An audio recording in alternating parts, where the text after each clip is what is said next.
Ah, I remember you.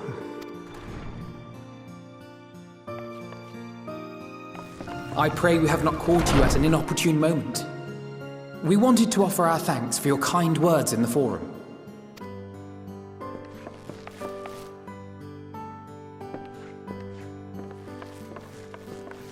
Well, I could hardly let that inquisition go unchallenged. I've always believed that curiosity should be nurtured, not stifled. Thankfully, a majority of my colleagues agreed. A slender majority, aye, but a majority nonetheless. Had the vote not gone our way, we would be having a very different conversation, if any at all. Though I'd like to think you would have not given up on our cause. I'm told you paid a visit to the annex afterwards. Yes, that's right. I was hoping to speak with the grandchildren of my dearly departed friends Galuf and Louisoix in a less dour setting. But it seems I just missed you.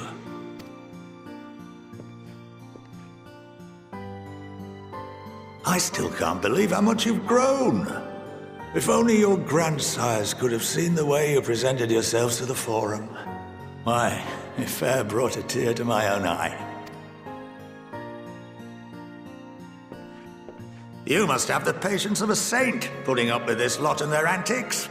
Never mind Matoya's prize student. Luckily, I know a thing or two about managing unruly younglings. If you ever need advice, don't hesitate to ask.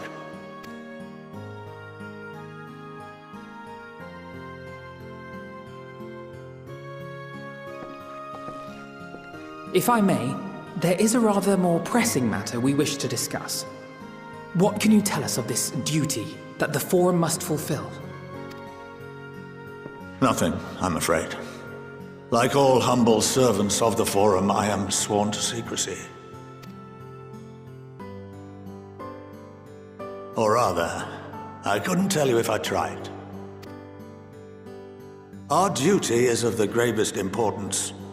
Furthermore, if the particulars were made public, it would incite widespread panic.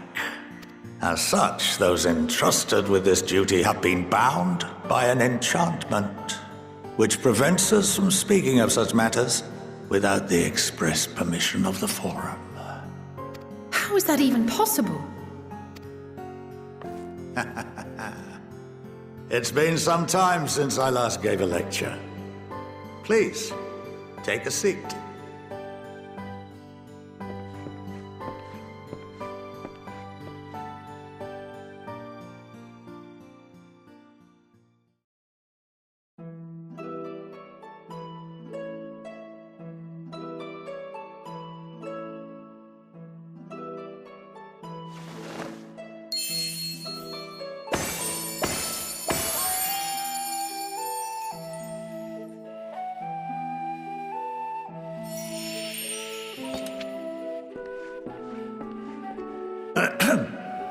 We shall begin by reviewing the fundamentals of etherology. The ether, which imbues us with life, can be categorized into three forms. Two are of the incorporeal sort, the soul and the memory. Can anyone tell me the third?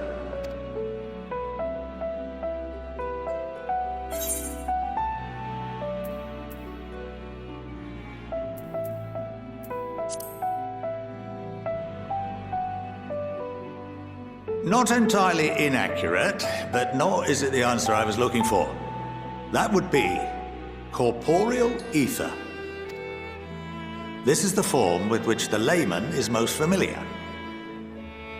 Consumed by even the simplest of daily activities and replenished by the food and drink that sustain us, this form of ether is in constant flux. In contrast, the ether that comprises the soul is rarely subject to dramatic change. The same can be said for memory, as the two are intrinsically linked.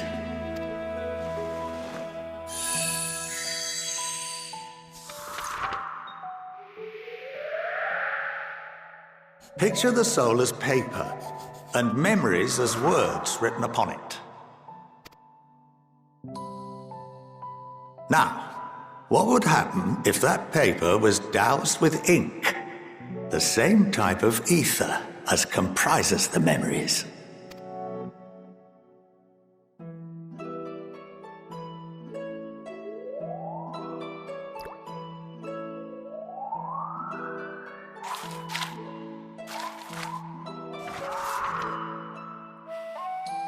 It would blot out everything that was written. Precisely. We would be unable to recall the memories, and any activities that depend upon them would be hindered as well. In fact, this exact phenomenon was observed on a vast scale not so long ago. And what might that have been?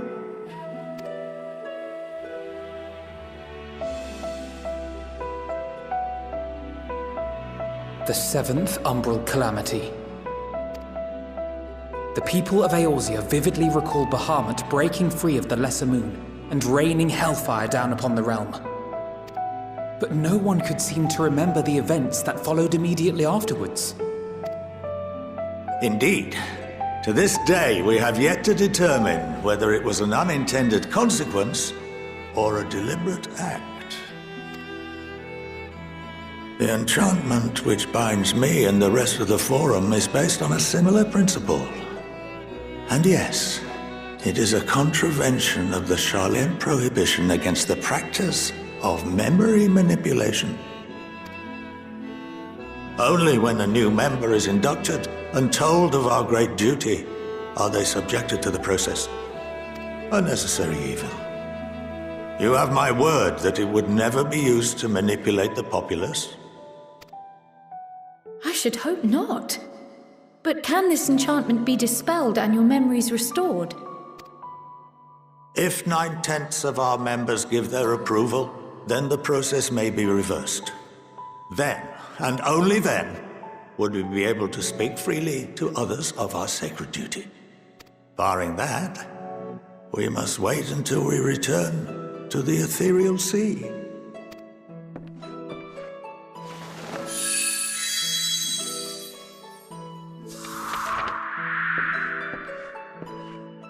For there we will be purified, the blots upon our souls washed clean.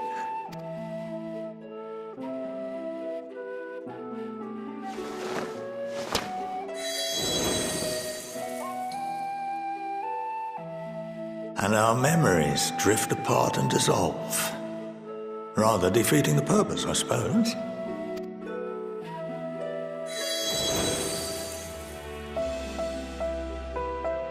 But there are those memories that are indelibly etched upon our souls, some believe.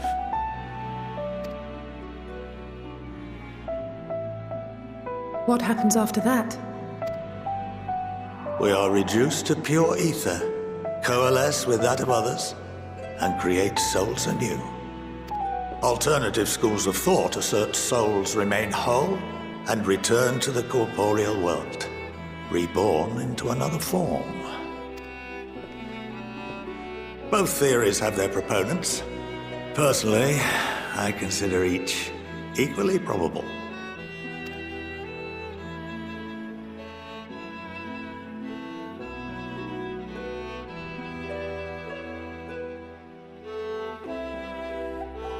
Well, I think that's enough education for today, now that I've given you some food for thought. Or rather, an entire banquet.